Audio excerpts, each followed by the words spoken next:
Assalamualaikum warahmatullahi wabarakatuh. Perkenalkan saya Herli Afrida SPD, guru SMP Negeri 21 Sijunjung, CGP Angkatan 10. Ini adalah tugas saya, koneksi antar materi modul 2.3, coaching untuk supervisi akademik. Bagaimana peran Anda sebagai seorang coach di sekolah dan keterkaitannya dengan materi sebelumnya di paket modul 2, yaitu pembelajaran berdiferensiasi dan pembelajaran sosial emosional. Sebagai pemimpin pembelajaran, peran kita bukan hanya mengelola sekolah, tetapi juga menumbuhkan lingkungan belajar yang kondusif bagi seluruh siswa. Dalam mencapai tujuan ini, coaching hadir sebagai alat yang ampuh untuk memberdayakan guru, staf, dan yang terpenting adalah murid-murid. Selain itu, coaching di sekolah juga mampu membangun kemitraan yang transformatif. Coaching di sekolah bukanlah tentang memberikan nasihat atau solusi instan. Sebaliknya, ini adalah proses kolaboratif yang berpusat pada murid, di mana kita bekerja sama dengan individu untuk membantu mereka untuk mencapai potensi penuh mereka. Coaching efektif dalam mendorong pembelajaran berdiferensiasi. Dengan memahami kekuatan, kebutuhan, dan gaya belajar unik setiap murid, coaching membantu guru merancang pembelajaran yang dipersonalisasi dan bermakna. Selain itu, coaching juga efektif dalam memperkuat pembelajaran sosial dan emosional. Coaching membantu murid mengembangkan kesadaran diri, regulasi diri, empati, dan keterampilan hubungan sosial yang penting untuk kesuksesan di sekolah dan kehidupan. Selain itu, juga bisa meningkatkan motivasi dan keterlibatan murid. Melalui coaching, murid merasa didengar, dihargai, dan didukung yang mendorong mereka untuk lebih terlibat dalam pembelajaran. Bagaimana keterkaitan keterampilan coaching dengan pengembangan kompetensi sebagai pemimpin pembelajaran? Bagaimana keterkaitan keterampilan coaching dengan pengembangan kompetensi sebagai pemimpin pembelajaran? Bagaimana keterkaitan keterampilan coaching dengan pengembangan kompetensi sebagai pemimpin pembelajaran? Keterampilan coaching untuk pemimpin pembelajaran yang efektif bisa membangun hubungan yang kuat, mendengar secara aktif, dan mengajukan pertanyaan yang kuat. Praktik pengalaman pembelajaran supervisi akademik. Modul 2.3 ini saya mempelajari tentang supervisi akademik yang bertujuan untuk pengembangan kompetensi diri seorang pendidik. Pendekatan yang digunakan adalah coaching yang memiliki 3 prinsip: kemitraan, proses kreatif, dan memaksimalkan potensi. Melalui praktik dan refleksi, saya mengalami berbagai emosi dari cemas hingga optimis dalam menerapkan pemahaman baru. Adapun kompetensi coaching yang saya dapatkan, yang pertama adalah kehadiran penuh. Menjadi hadir secara mental dan emosional dalam proses coaching dengan fokus penuh pada coaching. Mendengarkan aktif, mendengarkan dengan sesama, memahami sudut pandang coaching dan memberikan umpan yang balik yang relevan.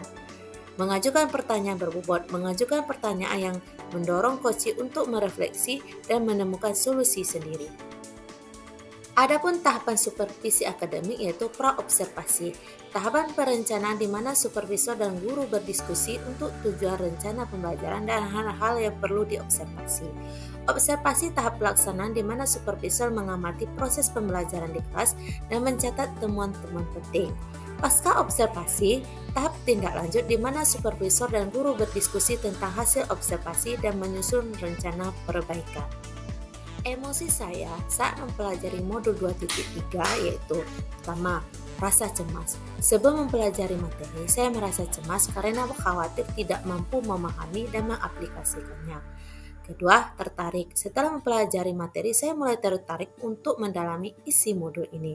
Yang ketiga, gembira. Saya merasa gembira saat mampu mempraktikkan coaching bersama rekan CGP lainnya. Optimis. Saya sangat optimis untuk mengaplikasikannya pemahaman yang diperoleh di sekolah tempat saya mengajar. Keterkaitan dengan kompetensi dan kematangan diri.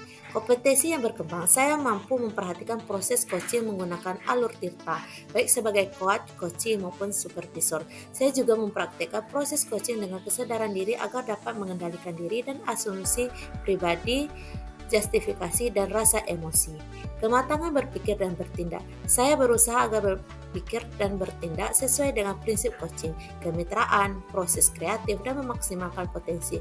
Hal ini memunculkan kematangan dalam berpikir dan bertindak, sehingga saya dapat menjalankan peran sebagai coach, coachee, maupun supervisor dengan baik. Menerapkan prinsip coaching dan supervisi akademik. Pemahaman bersama. Seluruh stakeholder di sekolah, termasuk kepala sekolah, harus pemahaman yang sama tentang konsep coaching dalam supervisi akademik. Proses supervisi. Supervisi akademik harus dilakukan dengan efektif, meliputi tahap pra-observasi, observasi, dan pasca observasi disertai dengan perencanaan yang matang. Pembelajaran berpihak pada murid. Kegiatan coaching dalam supervisi akademik dapat mewujudkan pembelajaran yang berpihak kepada murid dengan guru sebagai pemimpin pembelajaran yang memahami perkembangan murid secara menyeluruh. Tantangan dalam menerapkan coaching. Berbagi pengalaman. Tantangan terberat adalah memastikan seluruh komunitas sekolah memiliki pemahaman yang sama tentang coaching dalam supervisi akademik. Perubahan paradigma. Mengubah paradigma supervisi akademik dari sekedar penilaian rutin menjadi proses peningkatan kompetensi guru. Sosialisasi dan contoh praktik. Melakukan sosialisasi dan memberikan contoh praktik coaching dalam supervisi akademik di sekolah. Refleksi pengalaman supervisi masa lalu. Pengalaman masa lalu, supervisi hanya menjalankan kewajiban sifatnya satu arah. Tidak semua tahapan supervisi dijalankan, hanya observasi dan pasca observasi. Umpan balik untuk perbaikan berasal dari supervisi, bukan refleksi diri. Pemahaman baru, supervisi akademik harus menjadi proses peningkatan kompetensi guru, bukan hanya penilaian rutin. Supervisi akademik harus mencakup tahap pra-observasi, observasi, dan pasca observasi secara efektif. Umpan balik harus lahir dari refleksi diri guru, didukung dengan teknik coaching. Terima kasih, ini adalah tugas saya modul 2.3, koneksi antar materi. Assalamualaikum warahmatullahi wabarakatuh.